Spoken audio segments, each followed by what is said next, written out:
కేరళ వాయనాడ్లో కొండ చర్యలు విరిగిపడిన ఘటనలో ఎంతో మంది మృతి చెందడం యావత్ దేశాన్ని కలిచివేస్తోంది. ఈ క్రమంలో బాధిత కుటుంబాలను ఆదుకునేందుకు ప్రభుత్వంతో పాటు దేశవ్యాప్తంగా పలువురు సినీ రాజకీయ ప్రముఖులు ముందుకు వస్తున్నారు. ఇప్పటికే పలువురు నటులు సీఎం రిలీఫ్ ఫండ్కు భారీ విరాళాలు ఇచ్చారు. తాజాగా నేషనల్ క్రష్ రష్మిక మందన్న ఆర్థిక సాయం అందించారు. 10 లక్షల విరాళాన్ని ప్రకటించారు.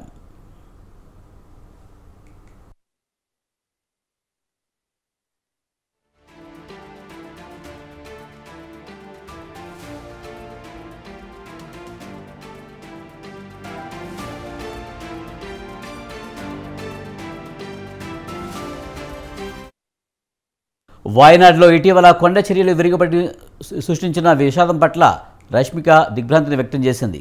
బాధితులను ఆదుకునేందుకు కేరళ సీఎం రిలీఫ్ ఫండ్ కోసం 10 లక్షల రూపాయలను విరాళం ప్రకటించింది. ఈ కష్ట సమయంలో కేరళ ప్రజలంతా ధైర్యంగా ఉండాలని ఆమె పేర్కొంది.